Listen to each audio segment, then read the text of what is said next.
Well, good morning, friends. Welcome to Talkback Tuesday. My name is Jordan Minnick-Keesbo, and I'm the pastor here at Vermilion First United Methodist Church. We're so glad you've taken a little bit of time this morning to check in with us, whether it's right now live or whether that is after the fact sometime. I am locked in on YouTube and Facebook, and so if you have comments or questions while we're talking this morning, you can go ahead and drop those in the comments, and I will do my best to respond to them as soon as possible.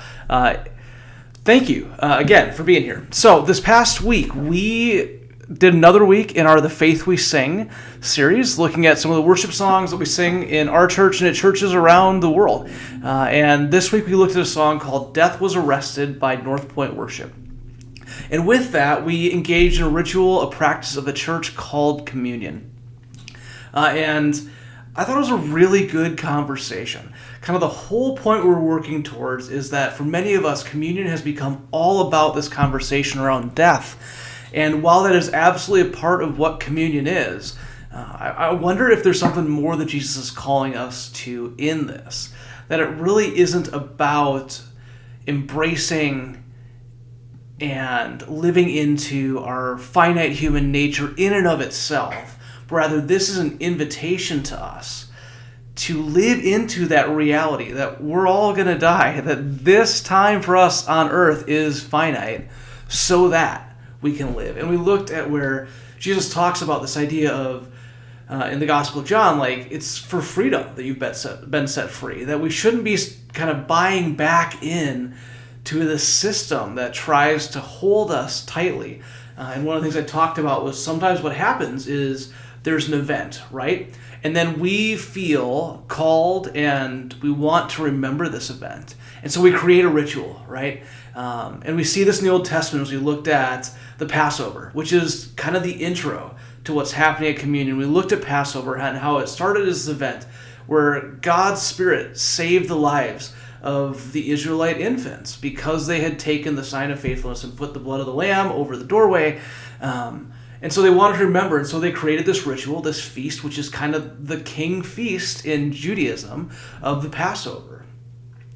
But sometimes these rituals that are created for remembrance become these religious systems, right? And then what happens is they become restrictive. And so these things that were designed to set us free, right? To set us free to live more fully into who we are as human beings and to be who God has called and created us to be, end up limiting us and holding us. And they actually do the opposite of what they're intended to do. And so we really challenged and said, what if for us, communion, when we take this bread, when we drink this juice, what if this is a reminder to us not only what Jesus has done for us, but there's a so that along with it. That so that we can be free to live lives fully reflected of the God revealed in Jesus Christ. To live lives as God's partners in creation, in creating this kingdom on earth, this kingdom of heaven or this kingdom of God that Jesus talked so much about. And as I've reflected the past couple of days on this, one of the things that's come up for me is, frankly, our political discourse. And we have a lot of conversations happening in our country, if you're American, right now in the United States. We have a major presidential election. Our country is as divided on a number of metrics as it has been in our lifetimes. And often it comes around this idea of freedom, right? And I think there's two ways to look at freedom.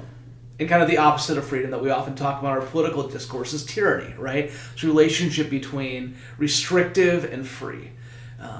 And as we talk about freedom, I think one of the things we need to identify and recognize for us that relates to this conversation about communion, that relates to this conversation about how we live our lives, but for us also in the public square, and politics are part of that. And so this isn't a partisan conversation, right? But just trying to give language as we all process in these coming weeks how we can use our voice and our vote to advocate for the things that we really care about. And oftentimes we've heard freedom talked exclusively in terms of freedom from, right? So on the more conservative side of the spectrum, it's freedom from taxes oftentimes, right? It's freedom to start business and not have to give a large portion of that revenue to the government right off the bat, right? On the more progressive side, issues of freedom of bodily autonomy in different ways has been a big conversation recently. These are both conversations of freedom from someone telling me how I should spend my money, how I should run my business, how I should deal with my body and make my healthcare decisions, right?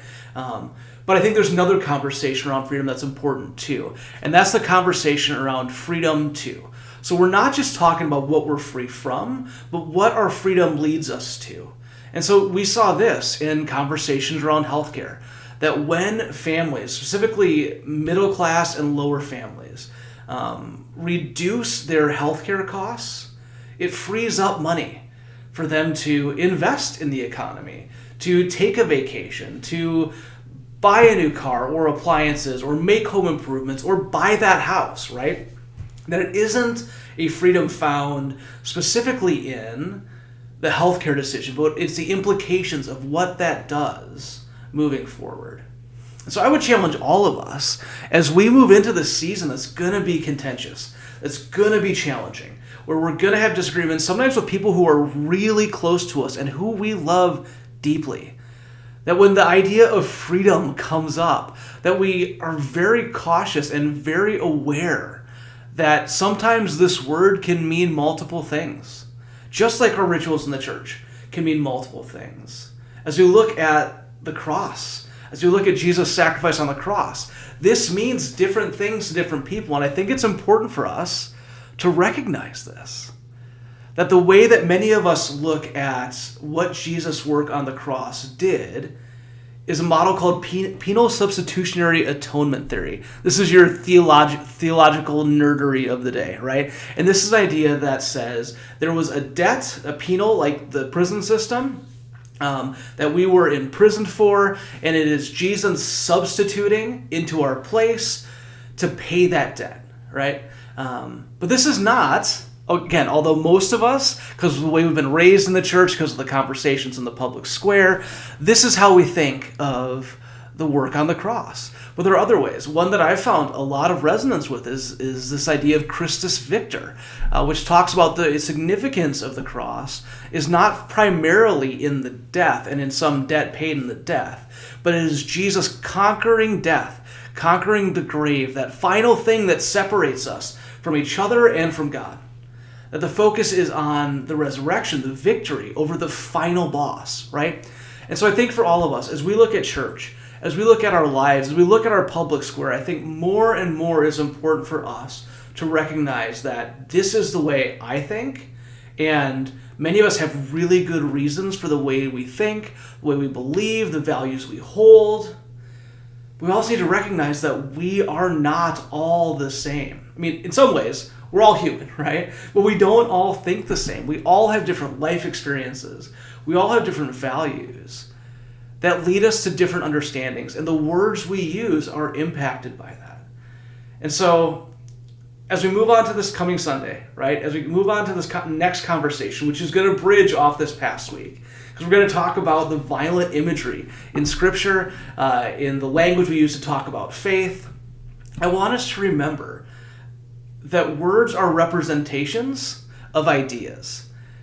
And at times, we need to be really clear about what we're talking about. So, great conversation Sunday. Looking forward to head to where we're going this week. Again, we're looking at Battle Belongs by Phil Wickham, which is a great tune. And we're going to look at how Jesus deals with this idea of violence, while also reconciling the fact that our scriptures are super violent at times.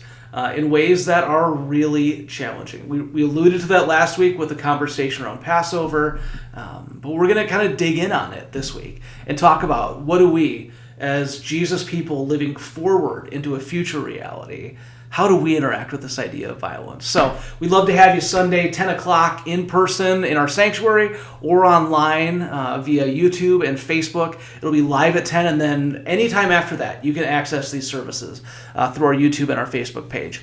A couple things happening around the church this week. If you've hung on with me this long, I want to make sure we get to this. But we are having our office hours right now, Tuesdays, and then also on Thursday. from 8:30 to 2:30. Stop by, use our Wi-Fi, work at our tables, have a cup of coffee, connect if you want to, works in solitude if you don't, but our space is open for you. We want to be a church that is seen as an asset to our community and our people. So if you just need a space to be on Tuesdays and Thursday mornings into the early afternoon, we'd love to have you join us. Social Justice Choir continues this week, 5:30 on Thursday. Love the work that's happening with our Social Justice Choir, that Chris and the folks involved are creating some really great community and asking some really significant questions through their singing of songs. So we'd love to have you join us for that. And then one other plug I'm going to throw out there that many of you are not going to connect with right away, but maybe you know someone. We have launched an internship program. And so we are trying to find hopefully 6 college students to help us out with our Sunday morning experiences and throughout the week. So we're looking for interns in areas of social media marketing, working with kids as we hope to relaunch some children's ministry stuff, and then helping out in our tech. With our live stream, with our sound, with those types of pieces. So it's a 3 to 4 hour a week commitment. We're going to be paying the kids, hopefully, again, looking college student age. So I say kids because I'm getting old, but about like $20 an hour for 3 to 4 hours a week. So if you know folks who are interested, have them reach out to me, reach out to the office, because we're hoping to find and invest in some young leadership and also help some of these students gain some valuable resume experience and skills in the process. So I think that's all we've got today. Again, thank you so much for joining us. We are so glad that you've taken time to join us live or watch after the fact. If you ever have stuff that you want to talk about in this time, please feel free to email me, Jordan@vermilionfirst.com, or Talitha, our office manager, at office@vermilionfirst.com. And I will absolutely address whatever concerns you have. Thanks for joining us, and have a great week.